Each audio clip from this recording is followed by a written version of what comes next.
欢迎回到节目的现场。这节我们来关心就是发生在9月的时候，川习会成为这个全球关注的一个重点。那最新的报道是，卢比欧在下周很可能跟王毅会进行碰面。那是不是要跟习近平访美来进行暖身，进行相关的一些会商？两个人的这场见面，大家关注的就是9月份两个人是不是有会前会带到这个9月份两个人的一个碰面。而另一方面，因为这场这个川习会备受两国的一个重视因此呢，美国也释放出非常非常多的一个善意，其中一个就是他终止对香港部分制裁，用这样子的一个方式来表达对于中国的善意，然后中国方面也表示欢迎。最主要是因为在2020年的时候，中国对于香港实施了所谓的国安法。当时同样也是川普执政他认为呢，这个有威胁，有可能造成了一些人权上的一些质疑，因此呢，他下令取消了香港特殊经贸的这个地位。不过呢，日前是已经取消了部分的一些制裁因此呢，中国商务部也表达了非常欢迎这样子的一个做法，他认为这是落实双方经贸会谈共识的一个非常重要的一步。不过呢，有放宽也有紧缩这个紧缩则是最新的一个限制，是美国限制中国记者的签证在这个中国只能待，在美国只能待90天。那这样的一个做法呢，北京则是扬言一定会进行反制，进行相关的一个反制，然后反对这样的一个作为。而另一方面呢，川普对于川习会的期待，还有一件事情也是他重中之重非常重视的，就是美国的期中选举。那现在最新的一个说法是，川普政府他暗中调查了所谓的美国的选委会，已经这个超过了1年，这主要是针对还是2020年他选输的那一次，他非常非常的在意那他这个政府团队已经花了将近1年的时间来进行相关的一些调查，他质疑这个单位在2020年大选的处理方式是不公平的，那并且他已经提前要物色新的人选，要把相关人员换掉。而另一方面，在昨天川普在这个演讲中也特别提到大陆介入美国选举这样的一个说法，民主党就说他有一些政治上的一些考量，做一些铺垫按照民主党人士的说法是说，这一次的期中选举，共和党可能会选得非常的不好因此呢，这个川普先提出这样的一个说法，是不是要对接下来进行一些预留空间来进行政治操作？而民主党不能接受这样的说法，其实不意外。共和党方面其实也不买单，他们不挺川普。他认为呢，这个所谓的中国窃取的这些美国的这些选民的这资料，其实不用窃用买的就可以了。因此他觉得非常非常的荒谬。而大家也可以看到，大陆方面对于这样子的美方，特别是川普这样的一个指控，也是用冷处理其实这也是看得出来，大陆方面其实非常清楚就是这个川普他是为了美国的政治，并不是要针对的就是中国对出相关的一些指控。而另一方面，习近平跟这个美方呢，则是在 AI 上面进行相互的较劲，也进行全球的布局这主要是美中领袖他隔了半个地球来相继都是针对 AI 来进行演说，或是相关的一些政治上的一些评论。川普是批评中国介选，习近平则是抢了这个 AI 的这个主导权。两个人的这样的一个说法，包括演讲的一个内容 ，CNN 也做出了评论，他认为这个形成了强烈的对比。他认为呢，美洲科技的竞争，这个不信任持续的升高。AI 已经成为双方角力的一个重中之重另外，我们可以看到这个习近平他在最近参加了这个世界人工智能的一个会议，也成立了世界人工智能合作组织。另一方面，美国当然也是持续的发展，大家也可以看到，中国跟美国在 AI 上面有很大很大的不同最主要最大的不同，中国是主张要建立一个共享开源的一个这样子的一个机制，但是美国则是关注它在全球 AI 领域的这个技术的垄断的地位，它念兹在兹的还是觉得自己的地位很可能会受到一些中国上面的一些取代，然后提出了一些警告。纽时则是说，中国发布了最新开源的 AI， 升温了美中 AI 争霸的这样的一个互争的一个较劲的这样行为。那经济日报同样提到了中国新创再战 AI， 美国晶片及这个设备股价走低。我们请尤明老师。如果跟拜登时期的那个时候的国务卿是布林肯，然后呢，国安顾问是苏利文，这两个人其实都是基本上学者出身，念的 PhD，然后呢做过智库，然后也不断的在政务上有一些这个经验，所以他们在看中美关系的时候，会有一个大战略，这个我们学者一样，有一个大的架构，有一个大的这个战略，所以他们说，竞争、对抗、合作怎么样的一个框架，然后可是呢，在对中国的贸易战跟科技战是延续的拜登一的这个做法。现在的川普一，现在的川普二上来呢 ，Rubio 是一个政治人物出身，赫德塞斯根本就是个主播，那川普呢是一个交易的商人，所以他们目前为止你看不到什么大的框架或者大的战略，整个好像中美关系应该放在怎么样的一个层面，可是基本上这个持续性是不变的，科技战，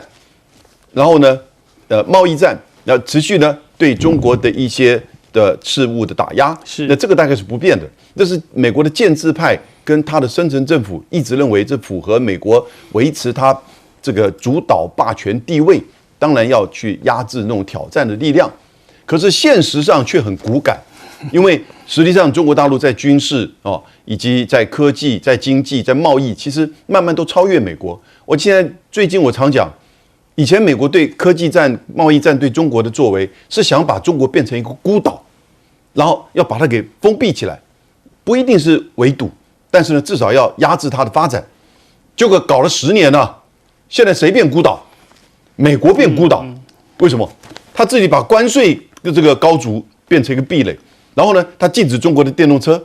那光伏板，然后呢，很多的东西进入到美国，甚至有一度还进这个大疆无人机，进了3个月没办法，因为大疆无人机已经进入了美国市场，砍不掉，70%的美国的就是农业都靠它的灌溉，所以后来又开放，所以现在谁变孤岛？变成美国变孤岛。可是呢，实际上在整体的全球影响力上，还是美国主导。不要忘记，它有很多同盟，因此呢，它就比较是往前走一步，看着眼前的。那当然，现在川普希望9月份能够跟习近平举行中美的就是元首高峰会。我个人觉得，这个方向应该目前为止还是不变。是，虽然昨天他在电视演讲上说，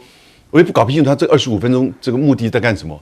抱怨了一大堆。可是呢，在电视上演讲说，这个中国拿了我们2.2亿选民的资料，马上媒体都反驳他，说情报界都认为这个事情不存在，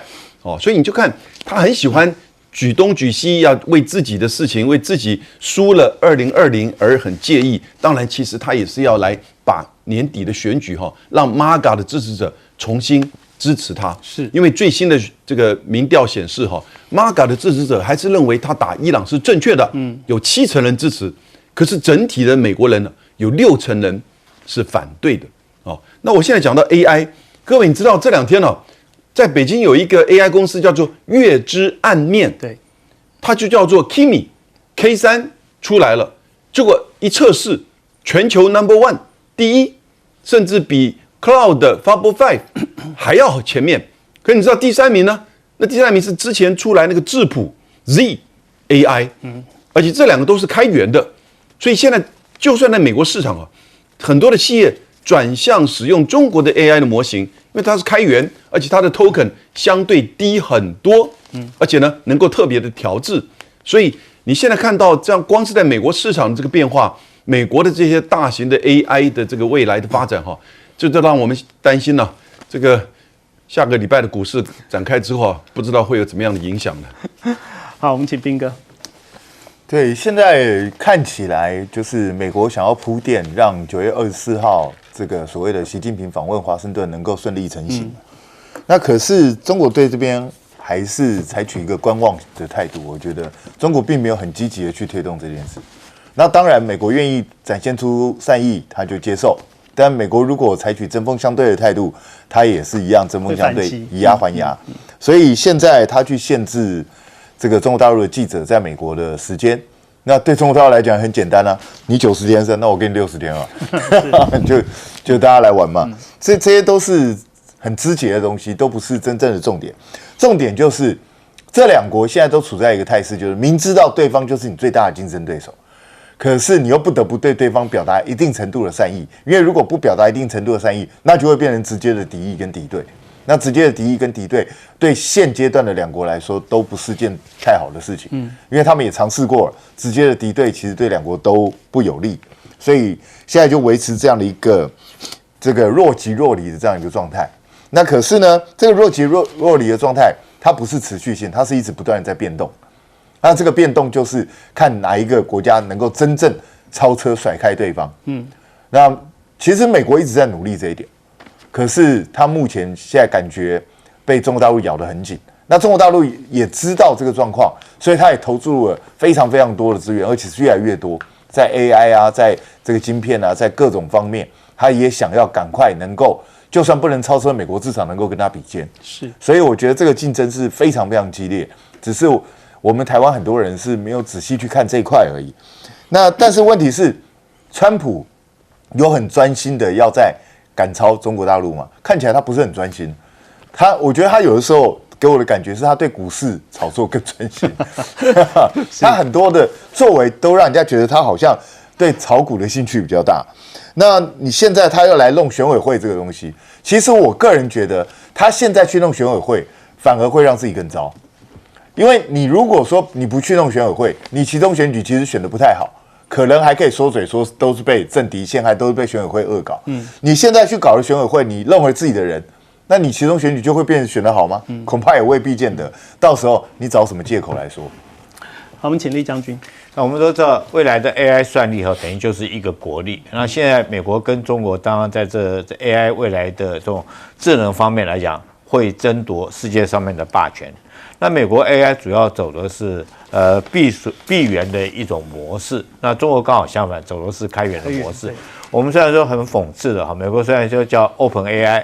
或者是叫 ChatGPT， 但它却都是闭源的。反而中国的这个目前来讲，全世界6大的开源公司都是中国在主导，尤其是昨天这个 Kimi K3 那款出来的话，可以说是横空出世，震惊全世界啊！它是一个开源模式。开源模式的优点在哪里？第一个它可以开放它的所谓程式码，还有它的使用权给开发者来使用，你可以去下载下来以后来使用，来这个共享啊，甚至于来修改那你可以将这个下载到你的这种设备上面，也可以放在你的伺服器上面。那这最大的一个好处是什么呢？我就可以不用将我隐私的资料上传到云端，我就可以达到我的隐秘性、保密性。那第二个来讲的话，那它的这种价位来讲又便宜很多几乎是比这个美国的，如果说拿 DeepSeek 跟 ChatGPT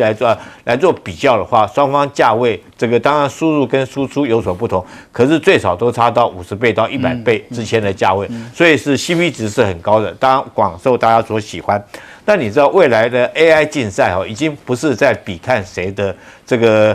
推理的模型谁比较强，不是，而是在推理说是谁的使用者开发者比较多。那开源模式的话，当然它可以下载给广大的大众免费使用，那当然就开发者就会比较多。所以未来来讲的话，我认为中国像 Kimi K3 或者 DeepSeek 这一类的这种 AI 的模型来讲的话，由于它开发者众多那当然有可能会超越过美国。当然习近平也掌握到这一波的趋势，所以他在7月16号组织了一场这个世界人工智能合作组织的这个会议，总共来了29个国家，那是非常多的国家。那这些国家共同有一个特性，大概都是南方国家。可见得，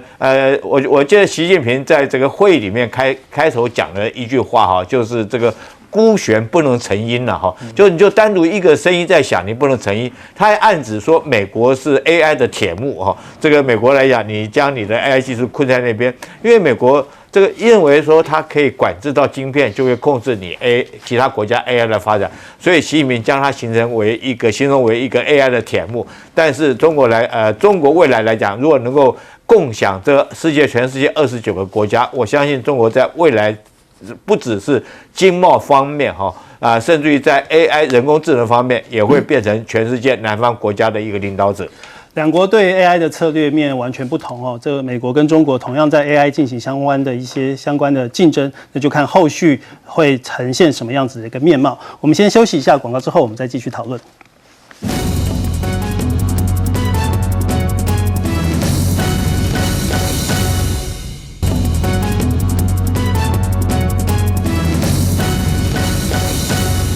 欢迎回到节目的现场，这节我们来关心加拿大的野火。这把火现在持续的燃烧当中哦，我们可以看到整个在画面上面，加拿大的这个山火、野火，它笼罩了这个美国非常多的地方，特别是像是华盛顿地区也呈现了一个这个雾蒙蒙的一个状况哦。因此，我们可以看看现场这个第一视角的最新画面。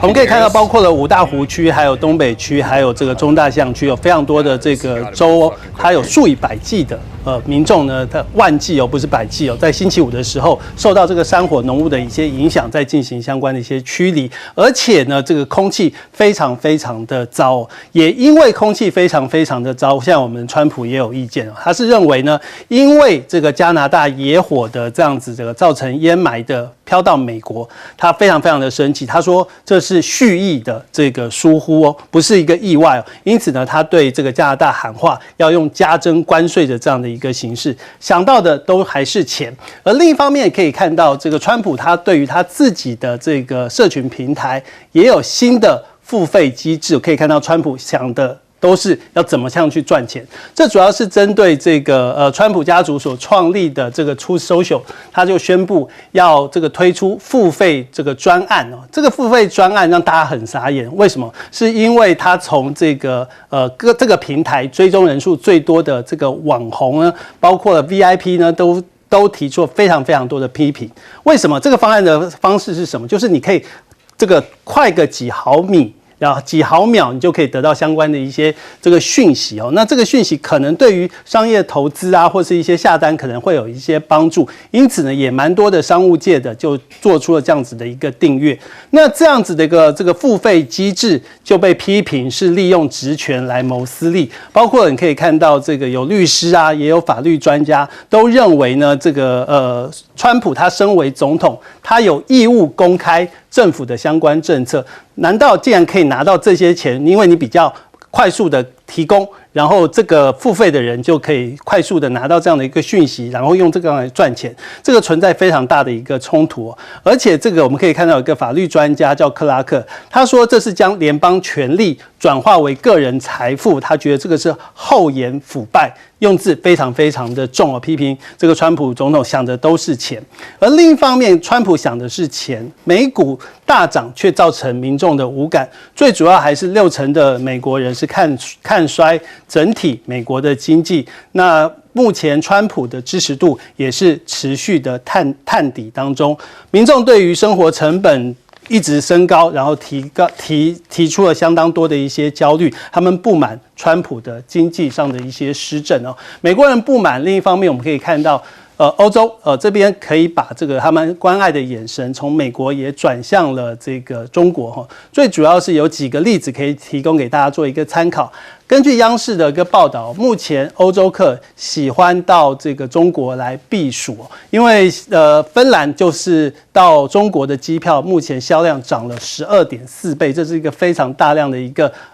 涨幅。从6月以来，从深圳机场口岸入境的欧洲国家旅客数量年增了31.6%，这个数量是非常非常的大。而另一方面也可以看到，欧洲现在热浪来袭，非常多的这个欧洲人是难以忍受，因此呢，中国方面特地为欧洲做了一个特制款哦，就是这个冷气机、空调的这个产品，让这些欧洲人可以吹吹中国制的这些冷气哦，而且价位应该是相对来说便宜，也改变了部分欧洲人哦对于中国制造有了一个这个印象上的一些改变哦，就是物美价廉。另一方面可以看到，这个欧洲方面对于美国的一些这个疑虑也是越来越高了，他们要推动自制的反弹道飞弹计划，想要摆脱对于美国防卫上的一些相关的一些依赖哈，这个是军事方面。另一方面则是经济的方面，因为美国一直要持续推动这个1.5兆全球少货关键矿物，这主要还是一个非红供应链的这样的一个想法。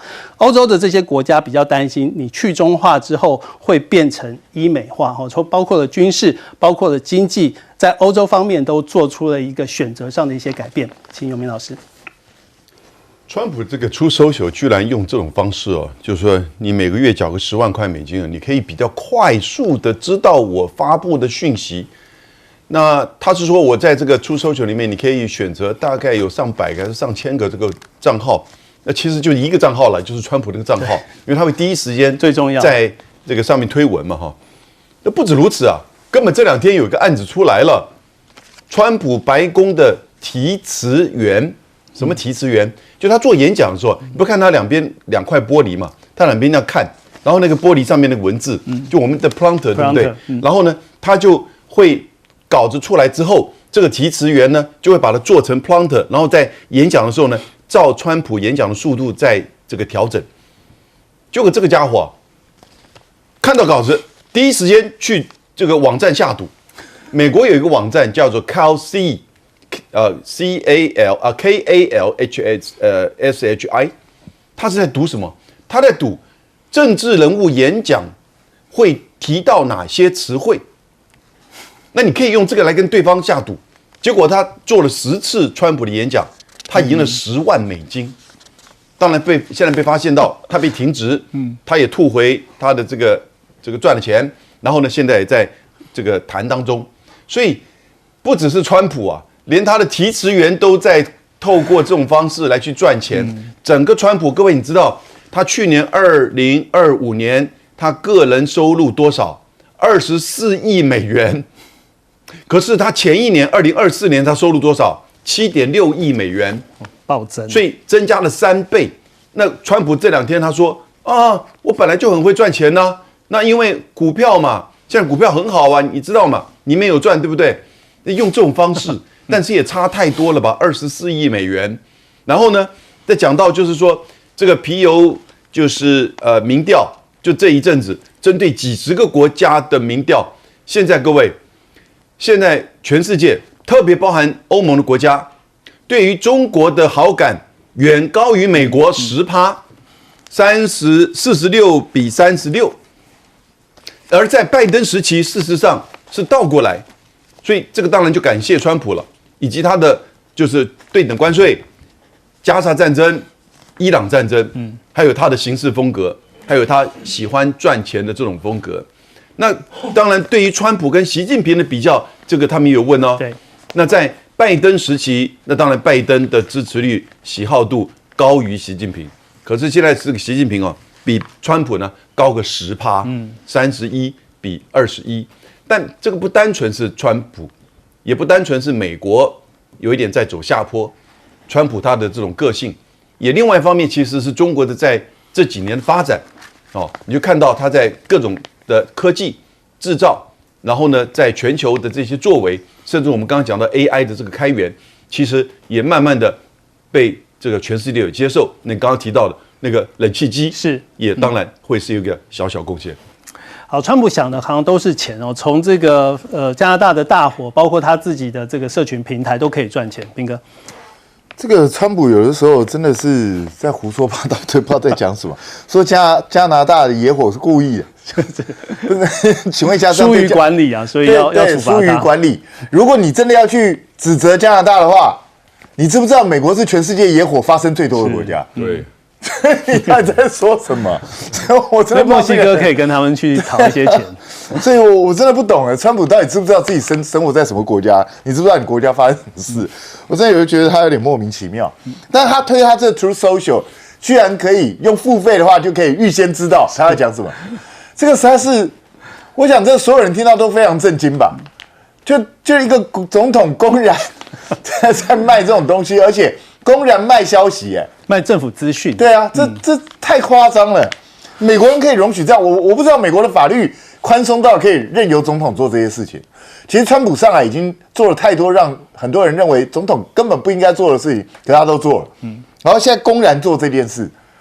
不过说真的啦，我就很坦白告诉大家，如果他真的有开始在卖这个会员，而且证实他会预先放消息的话，我也想买，因为这样去炒美国股市赚爆了，不是吗？但是我觉得川普他可能是在用哪一招，你知道？他搞不好是在利用这些人来帮他炒股。因为我每次故意放这些消息，就有一大堆人想说总统放的一定是真的啊，然后就跟着，这样就可以直接操纵股市量就进去了。对啊，这其实是很可怕的一件事美国相关单位不用出来调查一下，调查你们家总统是不是公然带头现在你们的总统也变股市老师了，每天在告诉股民要往哪里去，这实在是太可怕了。那老实讲啊，对任何一个国家来说，经济都是最重要。是。那川普上来，虽然他夸口他又用关税帮美国人赚了多少钱，又用什么东西帮美国人赚了多少钱，可是美国的经济看起来状况还是不妙。那在这种情况下，请问一下，美国人对川普的支持度怎么可能会高？是，实际上高市早苗跟川普现在是同样一个状况。高市早苗拳打脚踢一下，恢复正常，国家一定要扩充军队，可是搞了半天，你经济没有弄起来，你经济没有弄起来，人民对你的支持度就会下降。所以我觉得这些领袖，高市早苗也好，川普也好，你们是不是先应该去把经济搞好？你不然的话，你经济没搞好，你搞其他这些东西都没什么太大意义嘛。那导致欧洲现在一直想要走自己的路，是他们一直觉得说，我不能过分依赖中国，不能过分依赖美国，我们欧洲要走自己。然后每一次都雄心勃勃，又提出了一个很大的计划。现在最近又要来这个反弹道导弹计划，很好。但是我要不要因为最近有问题，我不能再赌鸡排。那我必须跟大家讲，我们要不要来赌赌看，这个计划最后会胎死腹中？你要不要信？因为欧洲就是人多嘴杂，然后每个人各有一把号，各吹各的调，每一次都是这样。所以，当欧洲如果没有办法解决这种一盘散沙的问题的话，我觉得到最后，他还是只有被美国牵着鼻子走。好，我们最后请厉将军。美国川普忘了他自己的，我都记得美国的有名的2场大火，就是在近期了。一场是2023年在夏威夷贸易岛那场大火，总共造成这个102人的死亡，那财产损失更不用讲了。我记得那场大火，很多人到时候很多名胜古迹、风景区都烧毁了。那很多人为了逃避那个火灾，都跳到海里面，才能避开那个热浪那个温度。那2025年其实就在不久前了，对吧？就去年来讲的话，洛杉矶那场大火，大家应该印象还非常深刻。那场大火总共光烧死的人就29个人，造成1.6万栋的建筑物毁损。那你美国为什么不去想想看，自己这种野火发生，那之后来讲，到底你的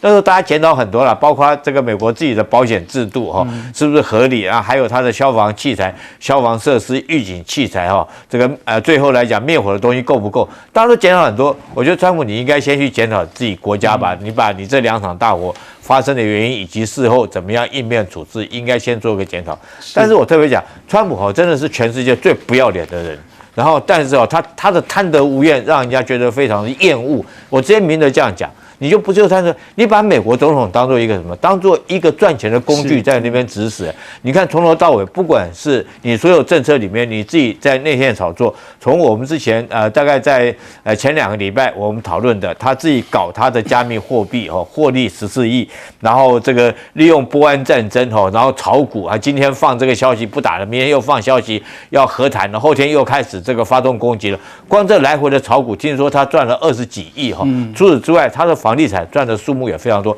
你赚了这么多，你到底吃饱没有？你还没有吃饱吗？你还要继续放这些消息吗？所以我觉得这个人真的是不要脸到极点，而且真的是贪得无厌、恶劣到极点。但是你很无奈，他又是全世界权力最大的一个美国总统，那你又拿他无可奈何。美国人拿他无可奈何，我们全世界人跟着这个贪得无厌的人在一起，这个接受他其实他的很多政策造成我们很多的困扰了。我想我们很多人都被他割韭菜，事实上我们的财富是不是有被他割到他的荷包里面其实我们都要打上一个问号。那你说欧洲原来欧洲的自己防空的拦截飞弹防卫是完全是靠美国的爱国者3来做拦截，但是因为俄乌战争打到现在，他们会担心，如果说有一天这个俄罗斯吞了乌克兰之后会不会对欧洲的本土发动这种空中的飞弹的拦截跟袭击那他们必须要靠爱国者。那为什么欧洲现在会有这种想法呢？因为很明显的，我跟各位讲就是因为欧洲很多的爱国者3被这个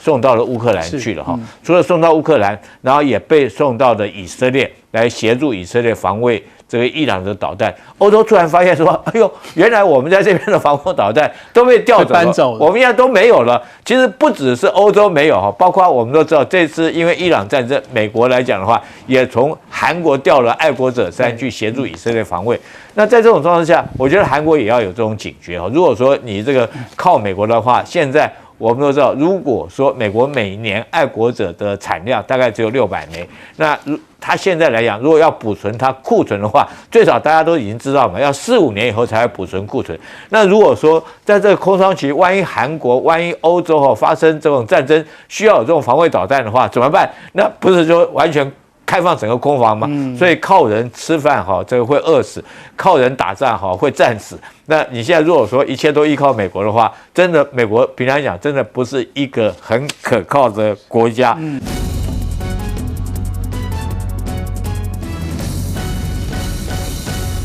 到了上一次不是有卫星通过上空发国家警报，只是要让每个人都参与这件事情而已让大家网络不方便一点，感觉有可能打仗，这样是有好处的吗？很纳闷。当然，这个像川普一样，他演讲希望全部的美国人、全世界都看到。昨天早上9点的那个演说，当时翁老师还跟我们一起在等，他讲什么？结果发现预告片就把剧情全部讲完了，剧透他预告说要宣布什么呢？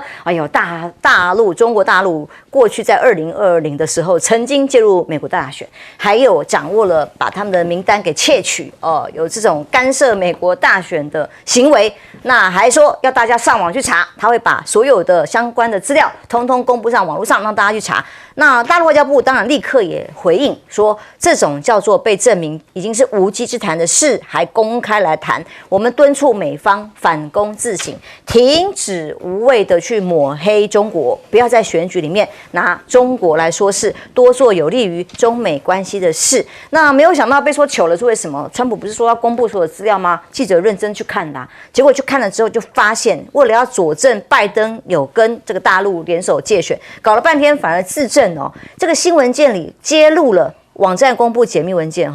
2020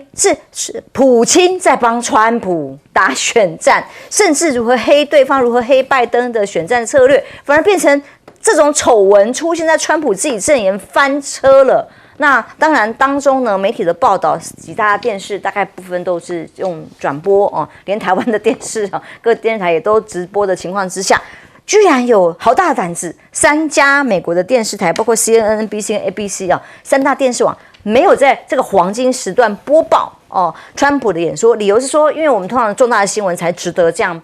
改变原本的时间节目，结果只有 Fox 全程直播，但是他还是加了一句话强调还没有看到相关的证据，无法评估言论的准确性，因为呢，过去川普常常讲一些假的消息或攻击嘛，这个意思吗？结果白宫很生气，要呛。把这3家电视台的这个证照都撤了，关台，跟台湾也蛮像。好，所以当美股昨天是狂欢这个形容叫做 CNBC 的民调高达61%，美国人对经济很悲观美股虽然川普投顾操作得很好，大涨大跌总是会在他自己控制的口袋里进账，但是目前川普整体的施政满意度只有40%，不满意高达9%。昨天台股也是亚股血洗崩盘。那所以呢，9月到底川习会有没有可能真的登场？现在在各种分析里面都认为还有很大的变数，其中分析在讲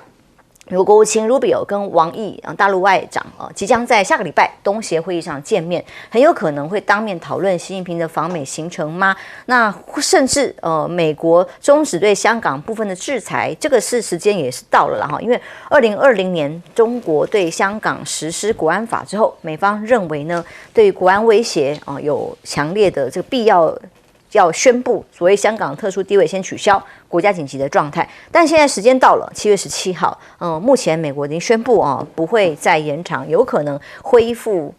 贸易优惠的待遇，这是代表为习近平访美的一个算是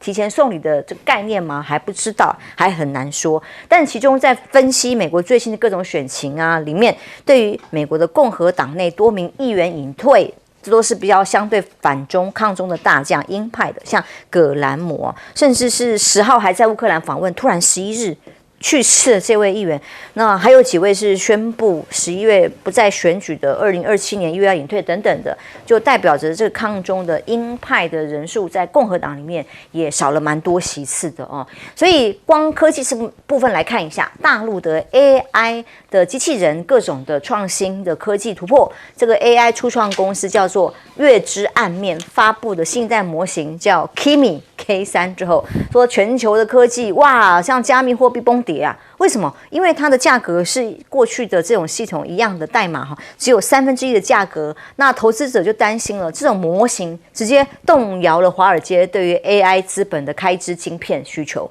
那么大陆的宇树科技推出第一款载人变形机甲，哇，很大一只。然后在2026世界 AI 大会出尽了风头，哇，各种所谓的镇馆之宝都出现在这里，各种流畅的不会卡顿，颠覆了家用机器人的固有印象。也就是说，虽然现在还是很贵啦哈，但是极有可能马上从大陆这种 AI 机器人的发展，即将快要就可以顺利的进到这个民间的各种家户里吗？那当然，画面可以看一下这个首场人形机器人的格斗赛，连甄子丹都看傻了。这个画面是这个机器人，川普好像最爱看的这种格斗赛，但是现在是机器人那种流畅的互打。最后呢，机器人连头都被踢掉了之后呢，他还能继续站，让甄子丹惊呼：“天哪，太不可思议了！这是机器人的擂台战。”好，将军怎么看呢？首先讲，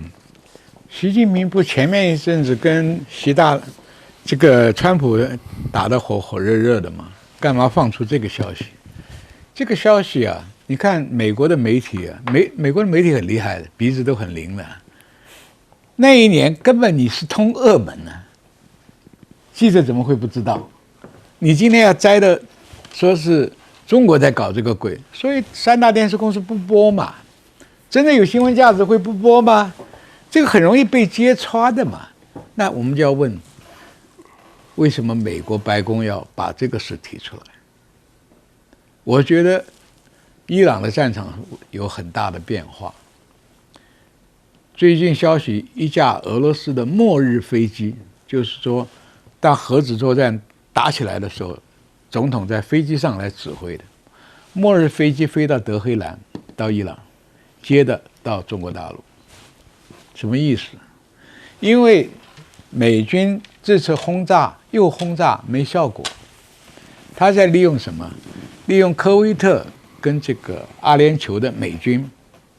配合伊朗北部的库德族，可能会发动地面战争。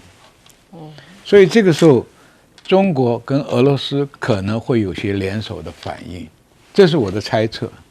因为。俄罗斯的空军1号啊，很少出动的。那更诡异的是，到了伊朗，听完伊朗的报告，又跑到中国来。那一定是美伊战场上有了变化。各位要知道，美国的陆战队不可能从赫姆兹海峡打上去，那根本就是死亡之路。他可以在阿联酋上岸，阿联酋走到科威特那边，跟哈尔克岛是很近的。他可能拿这么一个岛，放场烟火啊，得到胜利，回家了。川普现在要的是下台，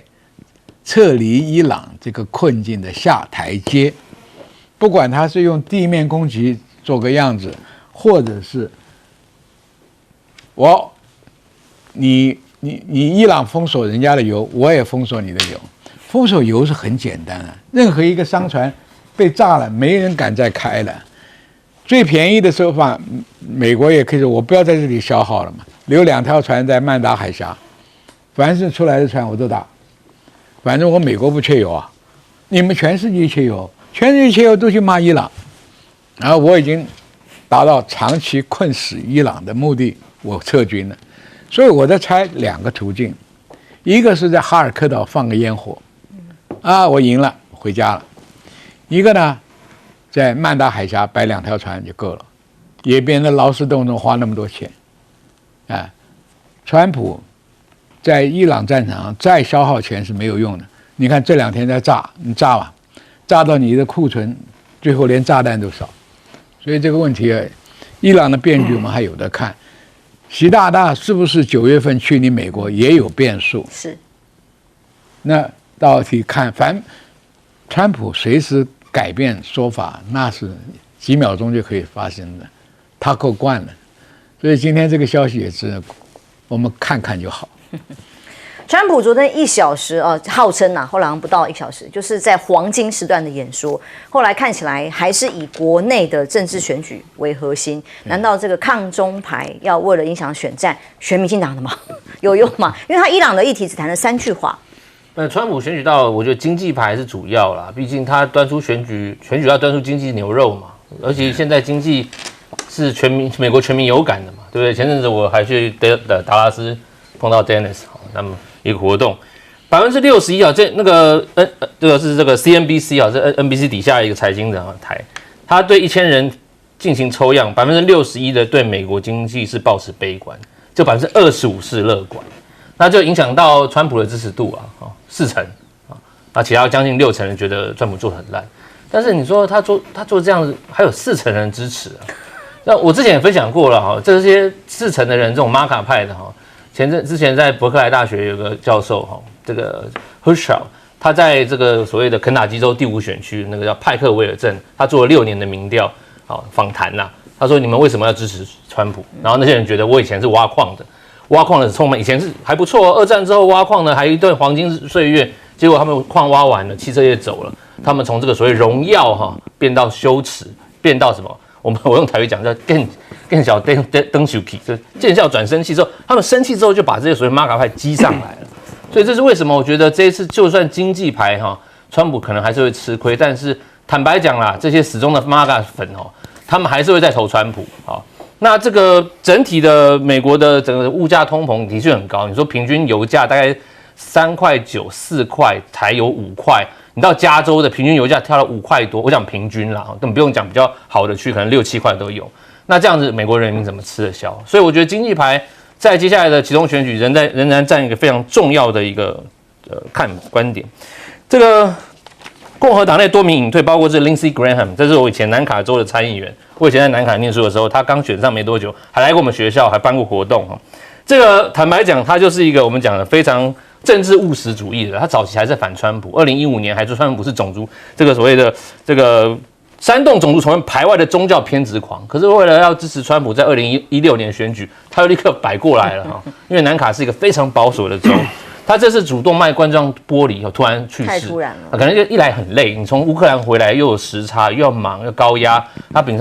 身我可能在冠状动脉上面都有些问题，这很快他很快就去世了但是坦白讲，如果你问南卡州民，除了扣掉那些我们讲在比较城乡差距，在乡下的南卡州民之外，南卡的主要的我说高知识分子都说他是什么？他是大骗子，大家就觉得他是大骗子，还有人说他是同性恋重点来了，就是这个 Lindsey Graham 感觉起来是一个蛮挺川普的，也是一个十足的务实主义者，但是他对台湾也蛮相挺的他曾经来过我们这边，然后跟蔡英文见面，结果呢，在总统府里面讲了很多好话之后，他讲什么？多买波音，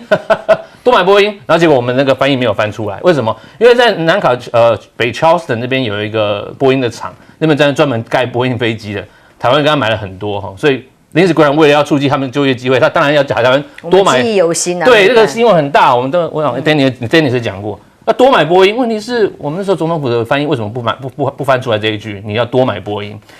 但是别忘了 ，Lindsey Graham 虽然很挺台湾，但是他在2022年、2023年那时候 NCAA 虽然要通过要给我们所谓的这个军事援助包括这个说无偿军援，但是他在拨款委员会的时候他就停下来了。他说什么？因为台湾你有钱呢，我们现在要打乌克兰战争，我们要把这钱拨给乌克兰，所以拨给台湾那一块暂缓，先拨给乌克兰。所以坦白讲 ，Lindsey Graham 哥里汉他是一个充实的务实主义者，他不是一个什么挺台派啦，或者是什么，他是一个以美国利益为中心，或者是我们讲了以南卡利益为中心的一个十足的政治人物。包括他当时还帮这个川普在瞧瞧 TikTok 下架的时候，他找 Oracle 来，Oracle 的老板是他们大金主，所以 Lindsey Graham 在中间当白手套，帮他瞧这些事情。所以坦白讲啦，如果这些人慢慢在这个我们讲包括格林汉姆、麦康纳也要宣布要准备放弃连任，这些所谓的传统鹰派慢慢在这个参众议院慢慢退下来，接下来可能取而代之是美国所谓我们讲他们中生代这些 MAGA 派的一些以美国利益至上那他们标榜就是你的盟友要够强，你够强我们才帮助你。这些人在主持美国外交甚至共和党的外交的政策的时候，我觉得是我们台湾还要继续密切多关注的。王老师，当然，川普这黄金时段的演说看起来当然是对内还是重要的，还是为了选情想要拉台，真的也不是真的全力要抗中，如果要抗中也不是这个力道。那但是他是谈话这么长一段，真的有对选情有所拉台吗？我们要先说，这是美国的期中选举，然后他所面对的，他看的镜头，他看的是20%的人。为什么说20%？共和党现在在进行的初选，投票率就是20%，所以大家会说啊，他为什么这样子？刚刚崇涵也讲说，为什么经济不好还是什么？因为川普面对镜头，他诉诸的对象就是那20%，只会听川普说话的同温层，所以他只要诉诸这20%，让他们相信，哎呀，民主党时代就是选举都是舞弊的。他整个的论述，昨天的演讲其实讲的。抗中其实真的不是重点，他其实要讲的是选举是不公平的，选举是有选举安全的疑虑的，所以他连带出来的是 Save America Act， 也就是选民必须要拿身份证才能投票的这个法规，是共和党现在这次选举要主打的议题。或者我们某种程度来说，他都在买保险了。什么叫买保险呢？他就是告诉你说，我们现在遇到了劣势了，甚至其中选举共和党会输。原因是因为有人作弊，川普是不会输的，川普不会输啊，我们怎么可能会输呢？都是因为有几十万人、上千万人、2亿多人都已经被中国掌握，他这些都是在铺陈选举的不公平，他都是在铺陈告诉共和党的选民，你们真的真实的人都要出来投票。所以我们说他是不是要抗中？其实真的不是，因为你可以看到后来，包括我们看到的，可能对于香港的最优惠国的待遇可能会解禁，事实上。包括了北京对于川普的理解，你看，其实北京只是行礼如仪的讲说这是无稽之谈，有没有后续跟进？不用，因为他知道，其实你川普就是在选举，认真就输了。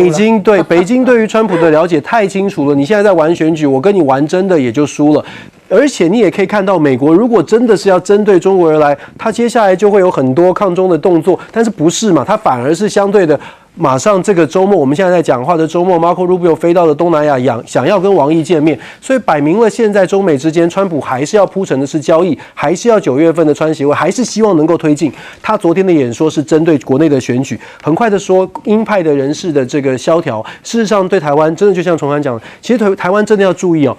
传统的保守派的，包括了 Lindsey Graham， 包括了 Mitch McConnell， 包括了 Tom Tilly 跟川普闹翻不选的北卡的参议员，这些人确实是抗中，可是我们要注意，他们是传统的国际主义式的抗中派，他们还是有讲究所谓的保守主义的价值，还是认为说美国在国际上面应该扮演一个盟主，或者是一个大家共同愿意。尊重你的这个国家哦，可是如果真的是 MAGA 来主导外交政策，那比较麻烦，全部都是交易。我们现在已经看到了，我们要担心的是，接下来台湾面对全部都只讲交易的所谓的 MAGA 帮，如果来主导外交政策，台湾面对的风险跟挑战会更大。刚刚薛阳君认为，川普这些谈话其实是某一些动作，反而象征了伊朗战事有变吗？因为其实，在演说里只讲了3句话，那强调的是我一定会搞定，一定会得到最后的胜利嘛。那实际上是这样吗？美军已经进行了第7晚的空袭伊朗。猛攻的地点包括了港口、电力、交通设施。他扬言要进行到核能设施的部分，现在还没做到。但是呢，试图要削弱的叫做伊朗军事后勤啊、海上行动能力，一直在公布画面嘛。我们可以透过画面看一下美军周5发布的最新的影片，就好像拍电影一样，一定要让大家知道这电影画面场景，让大家身临其境，知道让美国如何的伟大。这个 F-35B 战机从全狮号2栖攻击舰起飞，对伊朗目标实施空袭，但是伊朗没有要退让哦，伊朗也准备要更大的这个扩大的回击。不过美国呢也继续增派大概数十架的空中加油机往这个相关的地点前进，甚至呢伊朗也同时也证实发射了飞弹、无人机，持续针对美军约旦基地大加攻击。透过画面可以看到，对方也一样公布画面。在飞弹不断的攻击约旦的萨尔蒂空军基地这个位置呢，驻扎的是美军还有战机。基地大片的区域呢，包括士兵啊、营房啊、燃料区，这些都燃起了大火。伊斯兰革命卫队是宣称美方这里的军机遭受了严重的损害。而在德黑兰街头，先前在这个丧礼结束之后，现在街头上所伫立的是川普躺进棺材要杀了川普这样子的一个画面跟这样的情绪氛围正在伊朗这里散播开来。所以伊朗革命卫队是宣称现在在荷姆兹海峡已经全封了，其中又有2艘油轮爆炸起火，荷姆兹海峡不会让它通。在现在川普所做的这个措施里头，我们可以透过画面看到，荷姆兹海峡现在整个交通量已经降到了3周的低点，大家好不容易放心，以为荷姆兹海峡要开通啦。川普的暂时的所谓的谅解备忘录，不就是为了这件事情吗？但是从16号经过荷姆兹海峡的像船只来看，大概已经降到只有8艘，那经过的还有被打的那当然，川普现在的各种焦点换来换去嘛，现在又对加拿大有意见了我中午也看到 CNN 的很多大篇幅的报道，都是因为这个烟雾的问题，说是加拿大的野火飘进了美国的这个烟雾呢，让川普呛，这笔账要算在关税上，要对加拿大造成污染造成的经济损失、人民的健康等等的，要对加拿大征收关税。加拿大又来了，关税还有用吗？然后同时呢，美国的301关税也又拿巴西开刀巴西官员就说：“你这是在干嘛？拿石头砸自己的脚吗？要把我们推到中国的那一方吗？”将军，这个美国这个也玩不出什么新的招式了，除了轰炸还是轰炸，但是呢，看出一个迹象来了没有？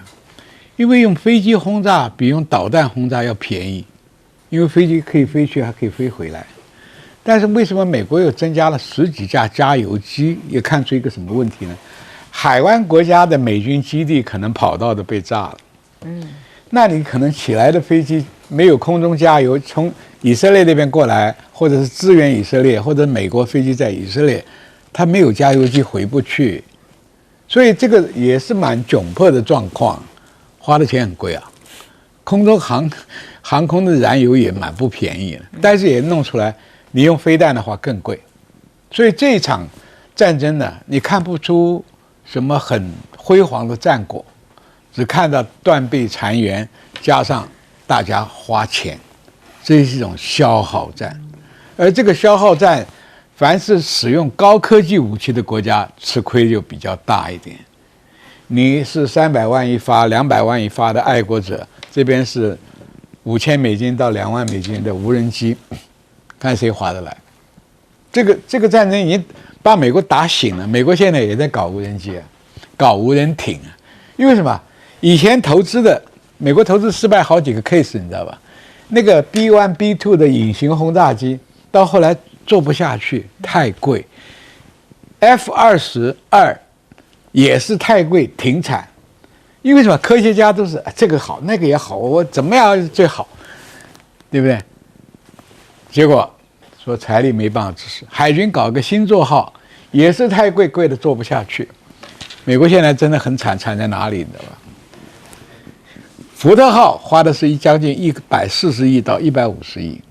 用不到1年，现在进厂维修要14个月。你能想象吗？为什么？你设计的太复杂嘛。第二个，你在进厂14个月，那14个月那个船坞别人船就不能进去维修补保。那福特号是出这个状况，下面就该林肯号了。林肯号在海外已经待了280天，更多人为的破坏，这就是人为破坏嘛。现在美国的船就等于台湾的医院一样，挂急诊，没有病床，你就是没办法就医，对不对？所以它的窘态啊，号称 B-52很厉害，现在妥善率降到50%以下，全世界很多国家已经开始定了 B-52，现在不要了，为什么？太贵，坏了还要送回美国修，还要在美国送回来，还有什么？你要用还要得美国的许可，对不对？上次莫迪不就是 F-16的不准你用吗？所以你说你是个主权国家，我买了飞机，我使用还要向美国报备，坏了还要送美国回修，性能越来越妥善率低到50%，还买吗？所以现在这个问题啊，军武双方的竞争呢，美国现在很惨了。大黄蜂18要退了，找不到飞机带 ，B-52太贵，5代机、6代机弄不出来。老共那边6代机已经出来3款了，所以比船劳工船比你年轻，数量也比你多，垂发的飞弹也多，所以我在20年前看解放军真的不起眼啊。我们那个时候96飞弹危机的时候，真的不起眼。可是这20年来呢，那简直吓死人的进步啊！连美国，你们以前都认为美国是全世界军事帝国，现在怎么样？连伊朗都打成这样，连伊朗都打不下来。是，将来怎么撤离伊朗是很狼狈的撤离，比阿富汗那个好不了多少。所以伊朗这波冲突到底接下来是战事如何的升级？像将军讲的，到时候地面部队要发动，怎么样能让川普赢麻了？这个是重点，那个是新闻画面要看的。我们休息一下，马上回来。他会学莫迪。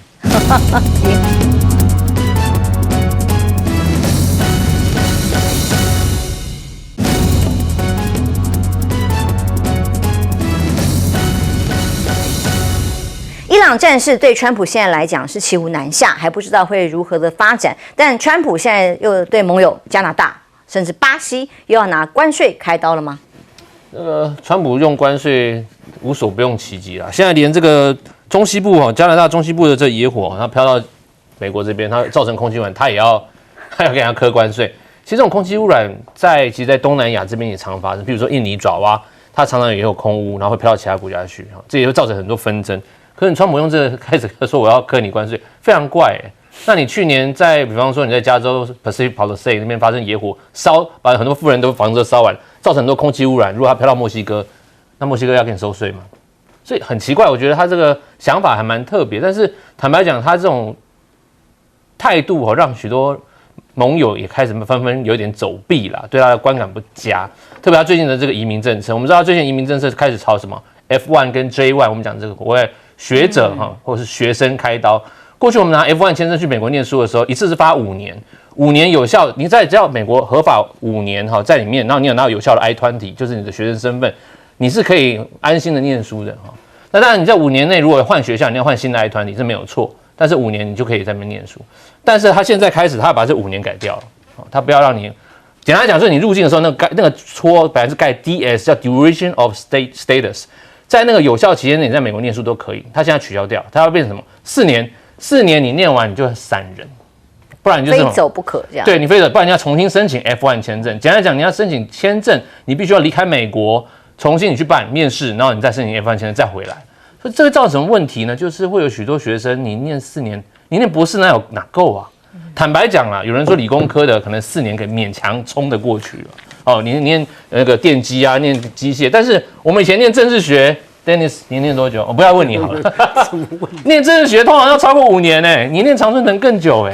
那你会让许多国际学生，特别念这个所谓比较需要久时间的政治学或者是社会学或其他科系的，大家会却步啊。那现在国际学生越来越少，那各个国家不想去美国去念书，你会造成什么？是你造成自己的人才流失啊。你本来运用美国的软实力，跟我们讲的这种美国精神，培养出类似美国人这种民主制度的想法的高等知识分子，结果现在你为了避免某些人来糟蹋这个制度，我坦白讲，我会讲许多印度人用这个制度，我们讲 F1 签证，他们发很多假的 I-20，让你进来念书，留在美国非法居留。坦白讲啊，川普就是要堵这些印度人。结果你让全世界愿意留在美国念书、来这边念书的国际学生纷纷走避了，那会造成什么？有几个原因。第一个，以台湾来讲现在台湾你持台湾身份要去美国念书，你要非常注意你只有4年的时间，不管念什么科系，时间到你要重新申请签证。第二个，但是你台湾，我们现在讲许多美保，就是你台湾人具有美国身份的，可能你增加许多录取机会，因为国际学生不去申请了，所以常春藤盟校。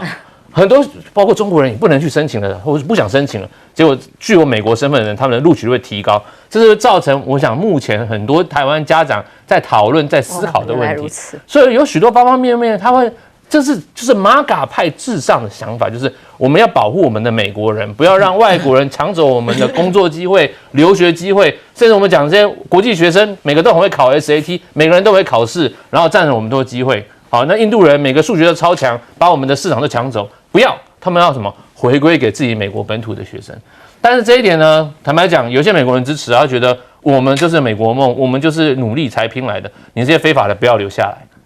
那如果是这样子，川普真的是符合美国人过去的精神吗？但我讲了，他就是要反那些左派了，反那些自由派，他想要把这些所谓马卡派，不管是20%、40%人牢牢抓紧，反正我只要赢一票就是赢啊！美国总统就这样子，我只要赢一票就是赢。未来我的底下的不管是 JD Vance 也好 ，Rubio 也好，他也只要只赢一票就赢，那就是美国两极化跟社会两极化最明显的典范。好，我们休息一下，马上回来。